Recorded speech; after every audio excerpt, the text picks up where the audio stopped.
जहां दिल्ली में प्रदूषण की मार लगातार जारी है। दरअसल कई इलाकों में AQI 400 के पार पहुंच गया है। हर रोज दिल्ली गैस चैम्बर में तब्दील होती जा रही है। हवा और पानी दोनों में प्रदूषण की भरमार देखने को मिल रही है।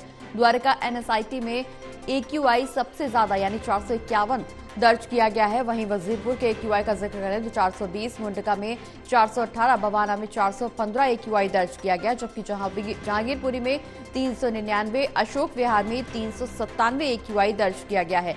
तो लगातार प्रदूषण बढ़ता जा रहा है। हवा और पानी दोनों में ही प्रदूषण की मार दिल्ली में देखने को मिल रही है। लगातार AQI बढ़ने से दिल्ली वालों को अब ज्यादा परेशानी हो रही है। बता दें कि छठ के महापर्व की शुरुआत भी हो चुकी है और इस दौरान जहां यमुना प्रदूषित और मैली है, वहीं दूसरी ओर हवा में भी अब प्रदूषण घुलता जा रहा है। दम घोटू हवा, जहरीली हवा में सांस लेने के लिए जनता मजबूर है। गैस चैम्बर में दिल्ली हर रोज तब्दील होती जा रही है। हवा और पानी दोनों में प्रदूषण की भरमार। द्वारका NSIT में AQI सबसे ज्यादा यानी 451 दर्ज किया गया। वजीरपुर का AQI 420, मुंडका में 418, वहीं जहांगीरपुरी में 399, अशोक विहार में 397 AQI दर्ज किया गया है। तो कुल मिलाकर के दिल्ली में प्रदूषण लगातार बढ़ता जा रहा है और ऐसे में दिल्ली की जनता बेहद परेशान है। कई इलाकों में AQI 400 के आंकड़े को पार कर चुका है। हर रोज राजधानी दिल्ली गैस चैम्बर में तब्दील होती जा रही है।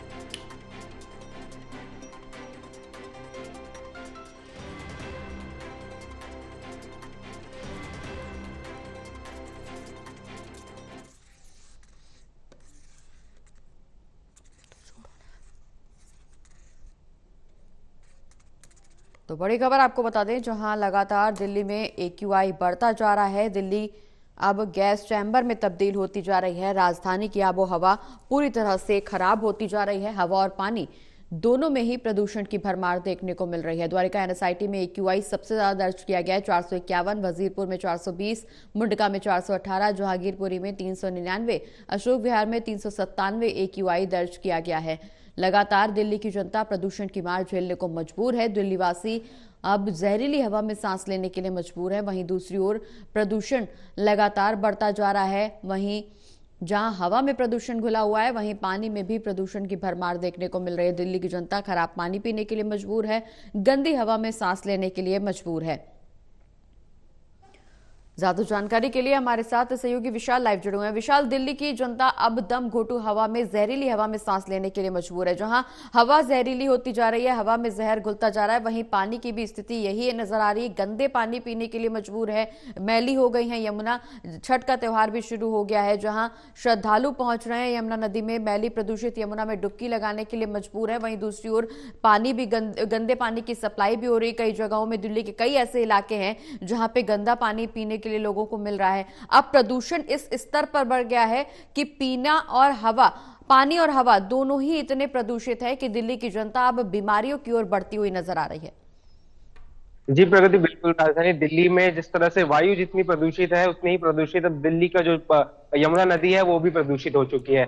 जहां एक तरफ यमुना में झाग उत्पन्न हो रही है, तो वहीं हवा में सफेद जो है परत वो नजर आ रही है स्मॉग की। अब ऐसे में दिल्ली की जनता काफी परेशान है, क्योंकि दिल्ली की आबो हवा पूरी तरह से बदतर हो चुकी है। और यहाँ पर सांस लेने का मतलब है कि आप अपने साथ कई सारी बीमारियों को इनहेल करते हैं। अगर आप सुबह के वक्त किसी रोड पे या किसी पार्क के आसपास भी जाते हैं, तो स्मॉग की चादर इतनी फैली आपको नजर आएगी कि आपकी आंखों में जलन होगी। आपका जो विजिबिलिटी लेवल है वो काफी कम हो जाएगा, क्योंकि अगर 100 से 500 किलोमीटर के 500 मीटर के दायरे में भी अगर देखा जाए, तो स्मॉग की चादर इतनी देखने को मिलती है कि विजिबिलिटी पूरी तरह से गायब हो जाती है। वहीं अगर AQI की बात करें, तो आज सुबह 5 बजे से ही दिल्ली के 4 से 5 इलाके ऐसे हैं जहां पर AQI 400 के पार पहुंच गया। और अभी हमारी मौजूदगी दिल्ली के मंडी हाउस इलाके पे, यहाँ पे भी AQI जो है 390 के आसपास बना हुआ है, जो कि काफी खराब श्रेणी में माना जाता है। अब ऐसे में दिल्ली की जनता काफी परेशान है। सरकार लगातार प्रयास भी जरूर कर रही है इस स्मॉग को कम करने के लिए। वाटर स्प्रिंकलिंग का काम लगातार जारी है, एंटी डस्ट कैंपेन चलाया जा रहा है। लेकिन ये जो कैंपेन है, जो मुहिम है, ये इसका असर कोई दिखता हुआ नजर नहीं आ रहा है, क्योंकि सभी ये कैंपेन फेल होते हुए दिखाई दे रहे हैं।